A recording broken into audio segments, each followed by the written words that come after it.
Here's what we're going to be building. This is the coffin-shaped coffee table.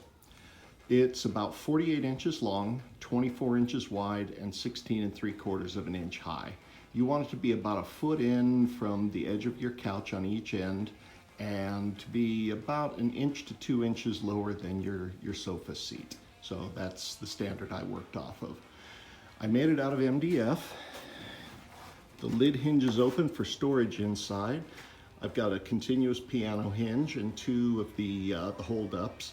I did do everything on this project with materials that can be purchased at Home Depot, maybe at Lowe's, to make it a little bit easier to source all the pieces. So let's get going. I am using MDF, which stands for medium density fiberboard, for the body of the coffin. I see a lot of people on the internet use pine. I'm not a big fan of the pine. It looks nice with a clear coat, but it doesn't accept paint very well because you see all of the knots. If it's a lighter color, the knots all show through. Plus it's very soft. If you run into it with a vacuum cleaner or anything like that, it's gonna ding. So that's why I use the MDF. A little bit about the tools I'm going to be using. I'm using a table saw, and I will use that for a lot of the cuts. You can use a circular saw with a straight edge if that's what you have. I also have a sliding compound miter saw, which I use for some of the pieces, but I know that's a pretty expensive chunk of equipment, so a lot of people don't have that in their shop. I also use, when I spray the finish, I use the compressor and a spray gun. Compressor also runs my air nailers, and it's nice to have something to blow the sawdust off of everything with. I also used a drill press to do the details on the legs, and there's a sander there in case I need it, but I didn't really use it on this project. Other than that, you'll be using a drill, a driver, possibly a Craig jig if you've got one. I'll show you that later. They're kind of cool because they make it to where you don't see the screws. But another piece of equipment that you'd have to buy, so you can also put this together with nails, dowels, biscuits, any kind of joinery you're used to making. While I was planning this project, I used a big piece of butcher paper and sketched the whole thing out. And I was able to do my measurements and figure out all my angles that I needed with a protractor. And that made it a little bit easier when I went later to do the building, because I didn't have to refigure all of this. I will make a smaller version of this available, so stay tuned and you can see how you can get a copy of the measured drawing. Now I'm going to start with this miter first. It's 13 degrees. And I'll have to cut the 2 long sides and the 2 short sides at that. So we'll start with that one. I have tipped the blade on my saw to 13 degrees, which you can kind of see there. And I'm checking it with this miter gauge. It says 103, which is actually 90 degrees plus the 13 degrees. So we're right there. So let's go ahead and cut those 4 miters.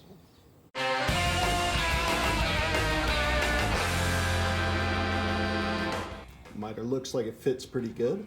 I laid the pieces out on top of my layout piece, and this gives me, I already figured it out, the dimensions that I needed. So I will go ahead and cut these sides, and then we'll move on to the end caps. Okay, I've set my blade to 90 degrees. Here's my mark, so we're gonna go ahead and cut the miter on that.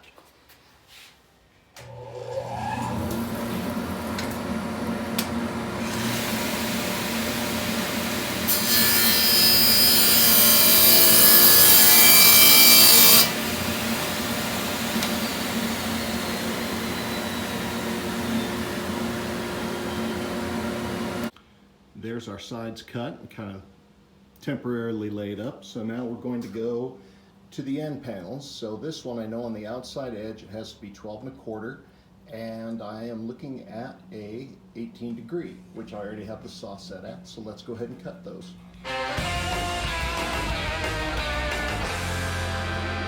There's our top end panel. So let's move around here to our bottom end. So I've already switched the saw over to our 9 degrees, and this one is 12 and 7/16 across that front edge. So I will cut that right now. And all of our pieces are cut now, so it's time to start on some assembly. Now this is the Craig jig that I was telling you about. It's a special jig for drilling. It's basically a pocket hole. So it comes with a drill with a step tip. This is where the screw head will sit, and that'll draw the joint together nice and tight.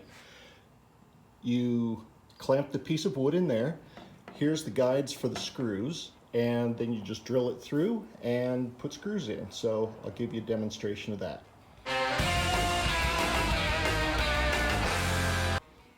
Okay, I've got all of the holes pre-drilled.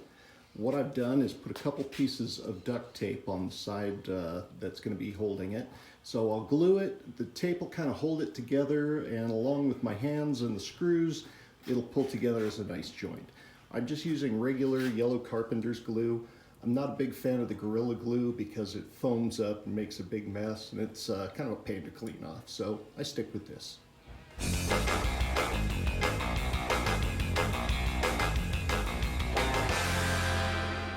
There's our first joint. So since these are inside, you don't have to do this step, but I do because it just kind of cleans everything up. They sell these little pre-cut plugs. You can see there, paint grade from Craig. And these just slide into the holes like this, a little bit of glue. And then once it's dry, you can sand them flush and it disappears. Now that the side panels are done, we're going to move to the end panels. So what I've done is I've adjusted this stop collar a little bit so we go a little bit deeper. I did have to adjust it to make it a little bit more shallow so the screws didn't pull through the sides. You'll have to play with that if you're using it. Another note on the Craig jig. I ordered this one online, probably 15 years ago. I've been using it ever since. I know they do sell them at Home Depot, as well as the screws and the plugs and drills and clamps and all of that. They also sell them on Amazon, so there's your source.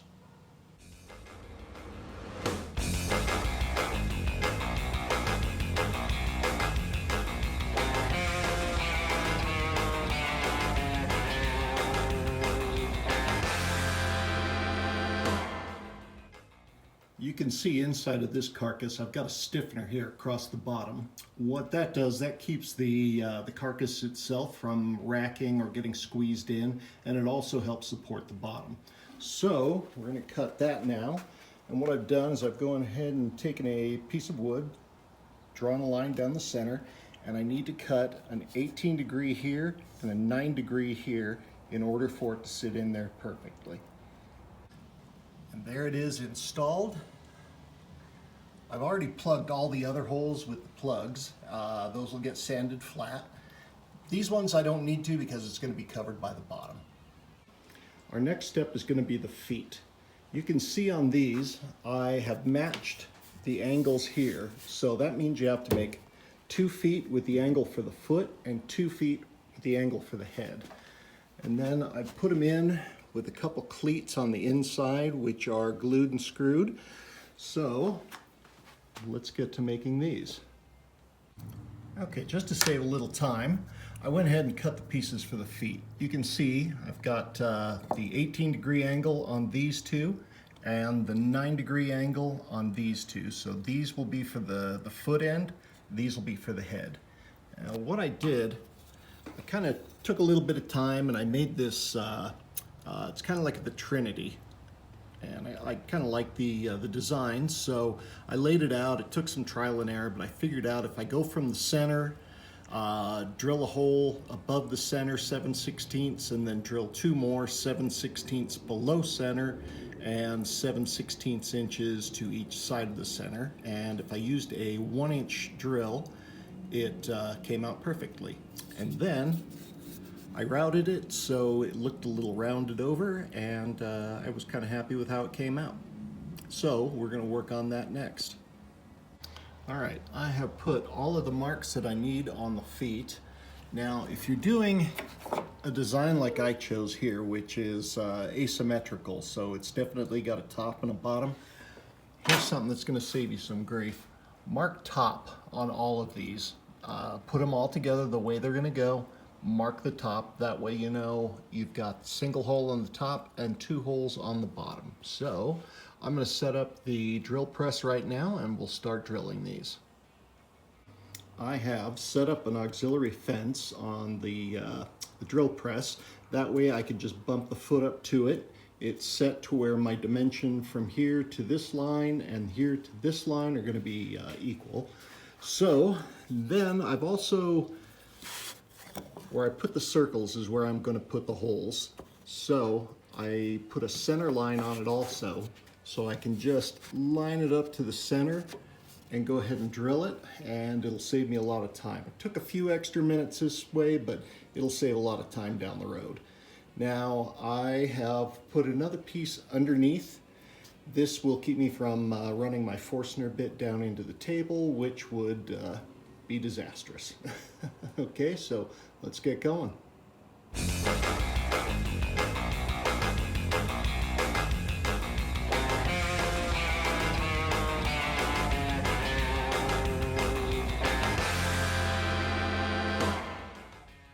Now that all the holes are drilled, I'm going to do this cut here, which is actually a 30-degree cut. I've set it up over here on my miter saw. You can see on the tape I put a little pencil line there. So I just butt my piece up to that and make my cut, and we're all done. Okay, now that I have that corner cut off, what I'll do is on the router, route all the way around both sides of the design, and then we'll put these together and route the outsides of that. And while I've got it out, I'm going to do a round over on the bottom here, just like I did over here, because that keeps the bottom from chipping or cracking or splitting or anything. Plus it gives us this nice detail line here in between the feet and the body. Okay, the feet are routed, so now we need to put them together. So on the short edge, I'm going to put some glue, hold the long edge up to it, keep everything flush with your thumb or finger here, and I'm using a nail gun because I have one and it's faster. If you don't have one, you can use screws, or you could use just finished nails and a hammer. Tools just make the mundane things easier.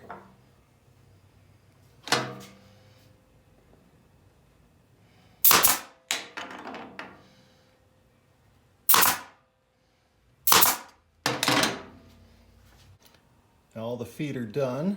They have been routed and all the nail holes and everything has been patched. So I'm letting these dry and then we'll sand them. When I routed it, I rounded all the edges over except this one on the inside. It doesn't need to be done because it's going to be facing inside. Plus that gives the cleat that we're using to attach it inside a little bit more to bite on. All right, now I cut these little blocks to go inside of the feet. The feet have been all sanded and lovely looking now. I cut a corresponding angle on that. So we're going to put glue. Let's see, this one needs to go like that. So we're going to put a little line of it here.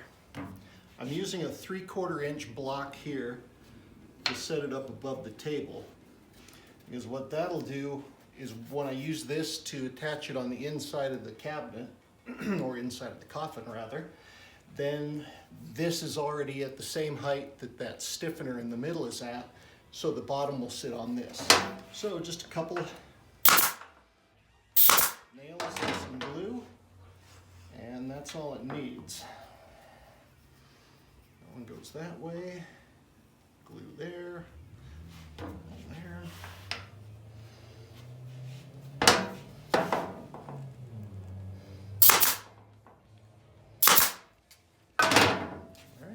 There's our finished foot.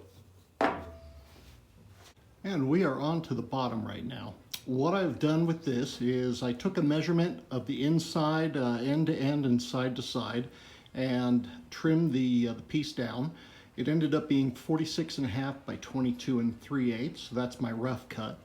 So what I did is I put a little center mark here and a corresponding center mark, if you can see it there, on the inside of the box. So I'm going to lay those down together like this. And we'll adjust the ends to where our center marks line up, and I'll draw the outline. And there's our drawn outline on the piece of masonite. It's also called tempered hardboard. I'm just using 1/8 inch thick because it's just for the bottom of the cabinet and it's not making any large spans, so it should be fine. Easiest way I found to cut this, I took a piece of OSB, oriented strand board, that is 2 feet by 4 feet, and I tacked on this oak strip here across it. I put a straight edge on, pushed it up against a straight edge, and then flipped it over so that oak piece rides in the miter groove on my saw. And so I put it on, cranked the saw blade up, and ran it through. And what that does, that gives you a straight edge that shows right where the saw blade is going to go. So by putting this on at an angle that matches these black lines on it, I can make the cuts that way. That's easier for me, but you can also use a straight edge and a circular saw, or any other way that you have cut panels in the past.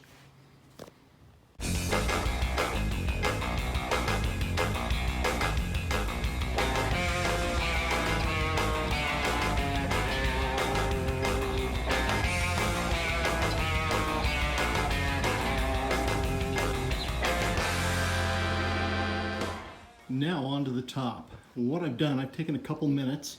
I have rough cut a piece that's about 24 1/4 wide, and it's about 48 1/4 long. So it's an 1/8 inch bigger all around than the actual box. So what I'm going to do is trace it from the underside with this piece of the leftover tempered hardboard, because this will give me the space. So what I'll do, put this up against it and then use that to draw my line underneath, and then we'll cut the top the same way we did the inside of the cabinet, on the table saw with the panel jig.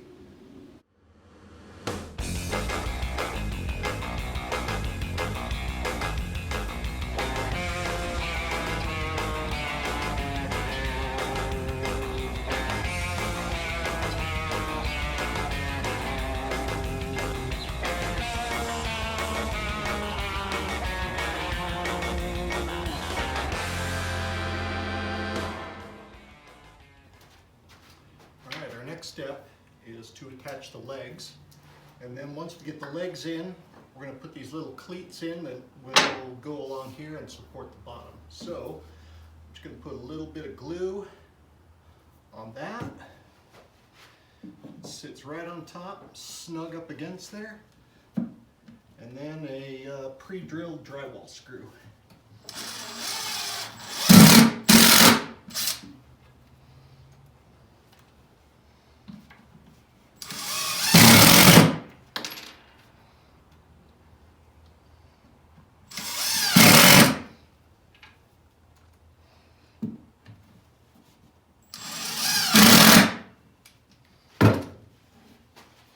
Okay, we'll just go around and do all 4 of these.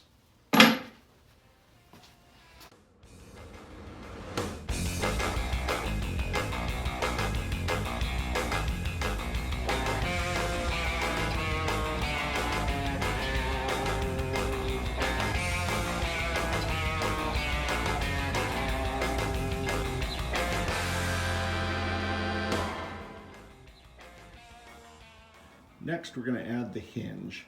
I used a continuous piano strap hinge on this because I can hide it inside and you don't see the hinges on the outside, which Yeah, it's no big deal, but just sort of bothers me. I'm also using these hinge stays here so the lid doesn't slam down on you.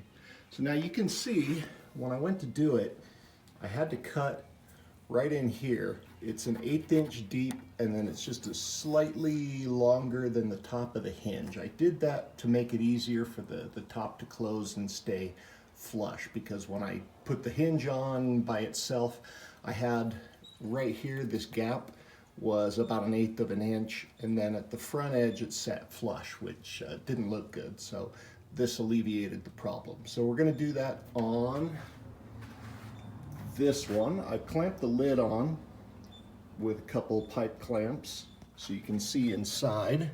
So to put the hinge in, it's actually going up on this edge, and just draw a pencil line all the way up here, and then I can see where I'm going to mount the hinge. Here is the layout of where we're going to take the material off here for the hinge. Now here's the hinge. What I did already is I laid the hinge in place, and then I marked the first 2 holes. So what I'm going to do is drill a small pilot hole there with the drill, just so I can locate the hinge easier once I cut that off. So just a small little hole there, just so I know where I'm going to be putting the hinge. Okay, I've got the saw set up. It's 7/8 high, which is just slightly more than what I marked. And I've got it set for 5/8 of an inch. So that'll take an 1/8 inch off of the 3/4 inch material. So let's go ahead and cut that. Turn on the dust control.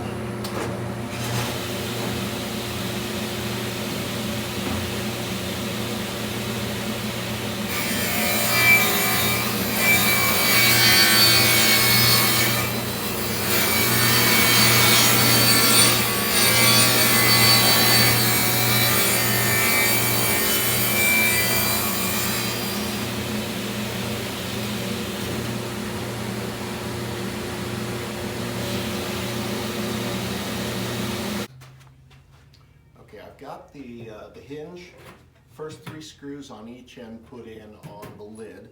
I've also drilled the corresponding holes here on the body of the casket. So we're going to attach the first screw. I usually put this up on top, and then I can kind of find where my first screw hole here is and hold it. I already have a screw started in the driver. And now it's fighting me. There we go.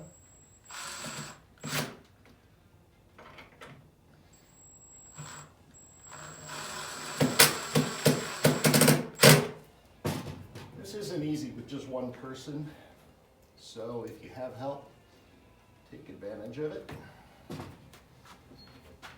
Okay.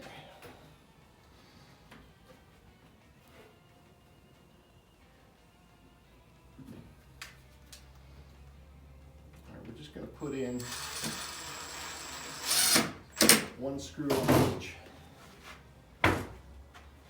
Check our reveals. Yeah, they feel pretty even all the way around. And you can see how this sits down more flush over it here rather than having this edge picked up.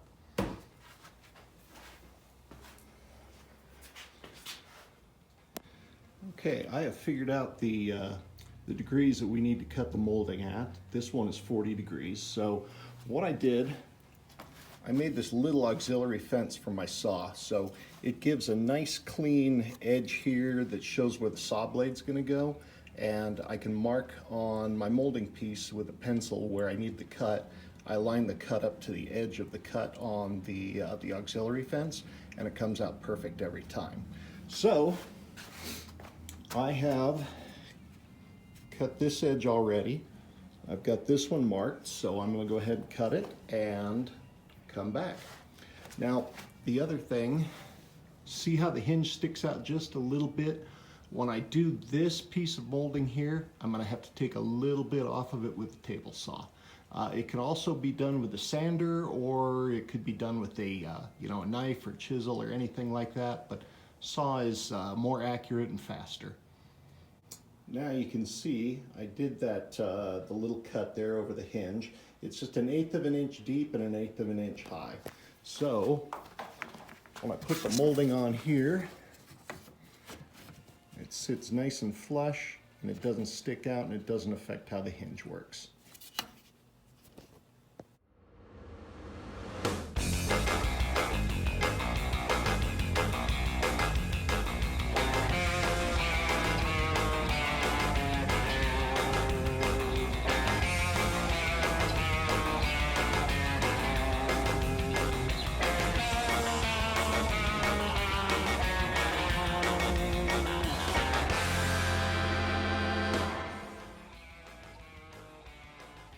Here is our finished coffin-shaped coffee table.